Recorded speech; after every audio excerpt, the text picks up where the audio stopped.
اعوذ باللہ من الشیطان الرجیم، بسم اللہ الرحمن الرحیم۔ روزنامہ الفضل انٹرنیشنل بدھ 29 نومبر 2023۔ خطبہ جمعہ بطرز سوال و جواب۔ خطبہ جمعہ فرمودہ 10 فروری 2023 بمقام مسجد مبارک اسلام آباد، ٹلفورڈ، سرے، UK۔ سوال نمبر 1، حضور انور ایدہ اللہ تعالی بنصر عزیز نے خطبہ کے عنوان کی بابت کیا بیان فرمایا؟ جواب فرمایا، گزشتہ خطبے میں حضرت مسیح موعود علیہ السلام کے ارشادات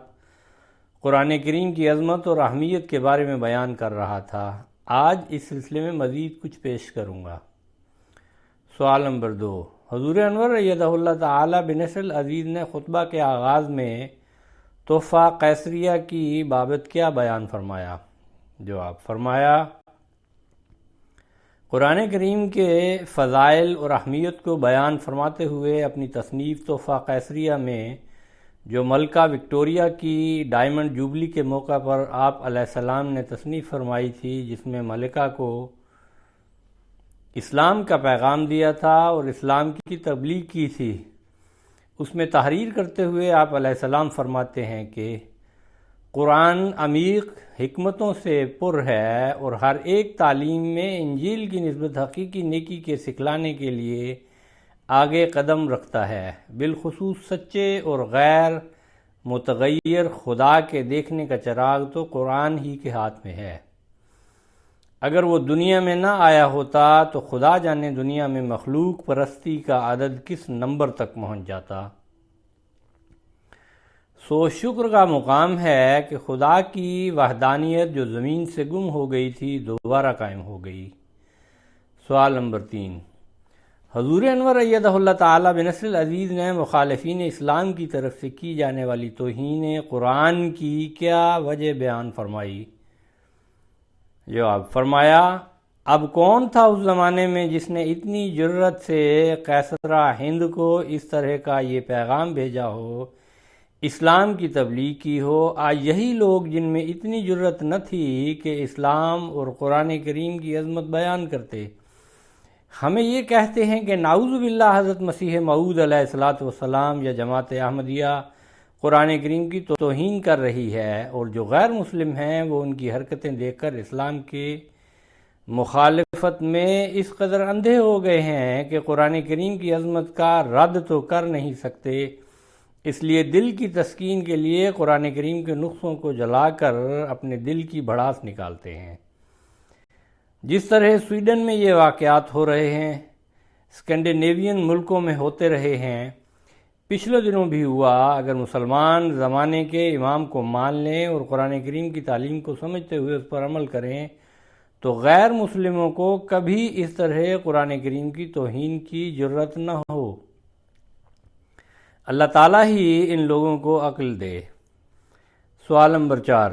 حضور انور ایدہ اللہ تعالی بنصر عزیز نے خدا تعالیٰ کو کس طرح دیکھا جا سکتا ہے کی بابت کیا بیان فرمایا؟ جواب فرمایا، آپ علیہ السلام فرماتے ہیں، قرآن کریم کی تعلیم پر عمل کرو تو اسی جہان میں خدا کو دیکھ لو گے۔ وہ خدا جو دنیا کی نظر سے ہزاروں پردوں میں ہے، اس کی شناخت کے لیے بجز قرآنی تعلیم کے اور کوئی بھی ذریعہ نہیں۔ قرآن شریف معقولی رنگ میں اور آسمانی نشانوں کے رنگ میں نہایت سہل اور آسان طریق سے خدائے تعالیٰ کی طرف رہنمائی کرتا ہے۔ اس کی تعلیم پر عمل کرو گے تو نشانات ایسے ظاہر ہوں گے کہ خدا کے وجود کا پتہ لگ جائے گا، اور اس میں ایک برکت اور قوت جاذبہ ہے جو خدا کے طالب کو دم بدم خدا کی طرف کھینچتی اور روشنی اور سکینت اور اطمینان بخشتی ہے۔ اور قرآن شریف پر سچا ایمان لانے والا صرف فلسفیوں کی طرح یہ ظن نہیں رکھتا کہ اس پرحکمت عالم کا بنانے والا کوئی ہونا چاہیے، بلکہ وہ ایک ذاتی بصیرت حاصل کر کے اور ایک پاک رویت سے مشرف ہو کر یقین کی آنکھ سے دیکھ لیتا ہے کہ فی الواقعہ وہ سانے موجود ہے اور اس پاک کلام کی روشنی حاصل کرنے والا محض خشک معقولیوں کی طرح یہ گمان نہیں رکھتا کہ خدا واحد لا شریک ہے، بلکہ سدھا چمکتے ہوئے نشانوں کے ساتھ جو اس کا ہاتھ پکڑ کر ظلمت سے نکالتے ہیں واقعی طور پر مشاہدہ کر لیتا ہے کہ در حقیقت ذات اور صفات میں خدا کا کوئی بھی شریک نہیں، اور نہ صرف اس قدر بلکہ وہ عملی طور پر دنیا کو دکھا دیتا ہے کہ وہ ایسا ہی خدا کو سمجھتا ہے، اور وحدت الہی کی عظمت ایسی اس کے دل میں سما جاتی ہے کہ وہ الہی ارادہ کے آگے تمام دنیا کو ایک مرے ہوئے کیڑے کی طرح بلکہ مطلق لاشے اور سراسر کالعدم سمجھتا ہے۔ سوال نمبر 5، حضور انور ایدہ اللہ تعالیٰ بنصر العزیز نے قرآن کریم ایک معجزہ ہے کی بابت کیا بیان فرمایا؟ جواب فرمایا، آپ علیہ السلام فرماتے ہیں معجزہ کی اصل حقیقت یہ ہے کہ معجزہ ایسے امر خارق عادت کو کہتے ہیں کہ فریق مخالف اس کی نظیر پیش کرنے سے عاجز آ جائے، خواہ وہ امر بظاہر نظر انسانی طاقتوں کے اندر ہی معلوم ہو کہ قرآن شریف کا معجزہ جو ملک عرب کے تمام باشندوں کے سامنے پیش کیا گیا تھا، پس وہ اگرچہ بنظر سرسری انسانی طاقتوں کے اندر معلوم ہوتا تھا، لیکن اس کی نظیر پیش کرنے سے عرب کے تمام باشندے عاجز آ گئے۔ پس معجزہ کی حقیقت سمجھنے کے لیے قرآن شریف کا کلام نہایت روشن مثال ہے کہ بظاہر وہ بھی ایک کلام ہے جیسا کہ انسان کا کلام ہوتا ہے، لیکن وہ اپنی فصیح تقریر کے لحاظ سے اور نہایت لذیذ اور مصفّح اور رنگین عبارت کے لحاظ سے جو ہر جگہ حق اور حکمت کی پابندی کا التزام رکھتی ہے، اور نیز روشن دلائل کے لحاظ سے جو تمام دنیا کے مخالفانہ دلائل پر غالب آ گئیں، اور نیز زبردست پیشگوئیوں کے لحاظ سے ایک ایسا لاجواب معجزہ ہے جو باوجود گزرنے 1300 برس کے اب تک کوئی مخالف اس کا مقابلہ نہیں کر سکا، اور نہ کسی کو طاقت ہے جو کرے۔ قرآن شریف کو تمام دنیا کی کتابوں سے یہ امتیاز حاصل ہے کہ وہ معجزانہ پیشگوئیوں کو بھی معجزانہ عبارات میں جو اعلیٰ درجے کی بلاغت اور فصاحت سے پر اور حکمت سے بھری ہوئی ہیں بیان فرماتا ہے۔ غرض اصلی اور بھاری مقصد معجزہ سے حق اور باطل یا صادق اور کاذب میں ایک امتیاز دکھلانا ہے، اور ایسے امتیازی امر کا نام معجزہ یا دوسرے لفظوں میں نشان ہے۔ نشان ایک ایسا ضروری امر ہے کہ اس کے بغیر خدا تعالیٰ کے وجود پر بھی پورا یقین کرنا ممکن نہیں، اور نہ وہ ثمرہ حاصل ہونا ممکن ہے کہ جو پورے یقین سے حاصل ہو سکتا ہے۔ یہ تو ظاہر ہے کہ مذہب کی اصلی سچائی خدا تعالیٰ کی ہستی کی شناخت سے وابستہ ہے۔ سوال نمبر 6، حضور انور ایدہ اللہ تعالیٰ بنصر العزیز نے قرآن کریم متقیوں کے لیے ہدایت ہے کی بابت کیا بیان فرمایا؟ جواب فرمایا، حضرت مسیح موعود علیہ السلام اس بارے میں فرماتے ہیں کہ ان آیات میں جو معرفت کا نقطہ مخفی ہے وہ یہ ہے کہ خدا تعالیٰ نے یہ فرمایا ہے کہ اعوذ باللہ من الشیطان الرجیم، الف لام میم،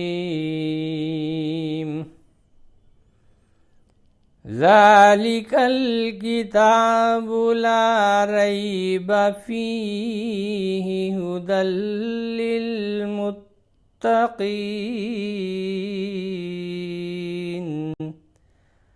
البقرہ آیت 2 اور 3۔ یعنی یہ وہ کتاب ہے جو خدا تعالیٰ کے علم سے ظہور پذیر ہوئی ہے، اور چونکہ اس کا علم جہل اور نسیان سے پاک ہے، اس لیے یہ کتاب ہر ایک شک و شبہ سے خالی ہے، اور چونکہ خدا تعالیٰ کا علم انسانوں کی تکمیل کے لیے اپنے اندر ایک کامل طاقت رکھتا ہے، اس لیے یہ کتاب متقین کے لیے ایک کامل ہدایت ہے اور ان کو اس مقام تک پہنچاتی ہے جو انسانی فطرت کی ترقیات کے لیے آخری مقام ہے۔ اور پھر اس بات کو بیان فرماتے ہوئے کہ متقی کون ہے جن کو ہدایت فرماتا ہے، فرماتے ہیں خدا ان آیات میں فرماتا ہے کہ متقی وہ ہیں کہ جو پوشیدہ خدا پر ایمان لاتے ہیں اور نماز کو قائم کرتے ہیں اور اپنے مالوں میں سے کچھ خدا کی راہ میں دیتے ہیں اور قرآن شریف اور پہلی کتابوں پر ایمان لاتے ہیں، وہی ہدایت کے سر پر ہیں اور وہی نجات پائیں گے۔ سوال نمبر 7، حضور انور ایدہ اللہ تعالی بن نصر العزیز نے قرآن کریم تعلق باللہ کے ذریعہ ہے کی بابت کیا بیان فرمایا؟ جواب فرمایا، آپ علیہ السلام فرماتے ہیں یاد رہے کہ انسان اس خدائے غیب الغیب کو ہرگز اپنی قوت سے شناخت نہیں کر سکتا جب تک وہ خود اپنے تئیں اپنے نشانوں سے شناخت نہ کرواوے، اور خدا تعالیٰ سے سچا تعلق ہرگز پیدا نہیں ہو سکتا جب تک وہ تعلق خاص خدا تعالیٰ کے ذریعہ سے پیدا نہ ہو، اور نفسانی آلائشیں ہرگز نفس میں سے نکل نہیں سکتی جب تک خدائے قادر کی طرف سے ایک روشنی دل میں داخل نہ ہو۔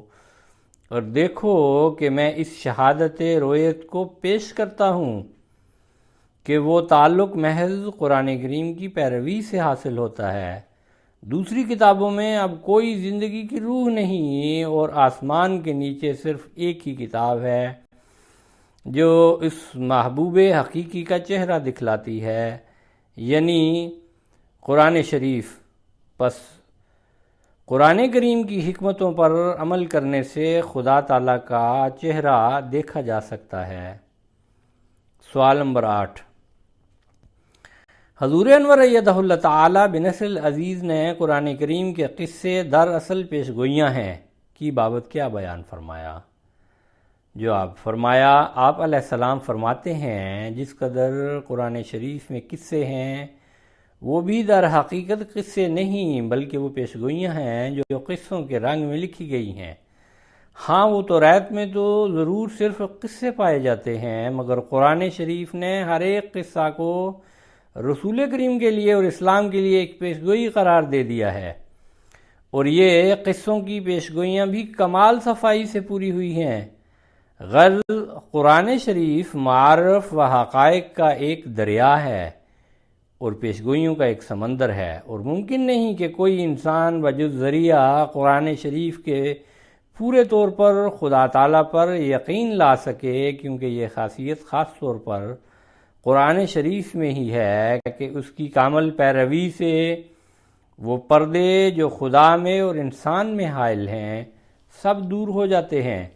ہر ایک مذہب والا محض قصہ کے طور پر خدا کا نام لیتا ہے، مگر قرآن شریف اس محبوب حقیقی کا چہرہ دکھلا دیتا ہے اور یقین کا نور انسان کے دل میں داخل کر دیتا ہے، اور وہ خدا جو تمام دنیا پر پوشیدہ ہے وہ محض قرآن شریف کے ذریعہ سے دکھائی دیتا ہے، بشرطے کہ حقیقی طور پر قرآن کریم کی تعلیم پر عمل کیا جائے۔ پھر آپ علیہ السلام فرماتے ہیں کہ قرآن کریم کے 2 حصے ہیں، کوئی بات قصہ کے رنگ میں ہوتی ہے اور بعض احکام ہدایت کے رنگ میں ہوتے ہیں۔ جو لوگ قصص اور ہدایات میں تمیز نہیں کرتے ان کو بڑی مشکلات کا سامنا کرنا پڑتا ہے، اور قرآن کریم میں اختلاف ثابت کرنے کے موجب ہوتے ہیں، اور گویا اپنی عملی صورت میں قرآن کریم کو ہاتھ سے دے بیٹھے ہیں، کیونکہ قرآن شریف کی نسبت تو خدا تعالیٰ کا ارشاد ہے، اعوذ باللہ من الشیطان الرجیم، لو کان من عند غير الله لوجدوا فيه اختلافا كثيرا۔ النساء آیت 83 کہ اگر وہ اللہ کے سوا کسی اور کی طرف سے ہوتا تو ضرور اس میں بہت اختلاف پایا جاتا۔ فرماتے ہیں کہ اور عدم اختلاف اس کے من جانب اللہ ہونے کی دلیل ٹھہرائی گئی ہے کہ اختلاف نہیں ہے اس لیے یہ اللہ کی طرف سے ہے، لیکن یہ ناعاقبت اندیش قصص اور ہدایات میں تمیز نہ کرنے کی وجہ سے اختلاف پیدا کر کے اس کو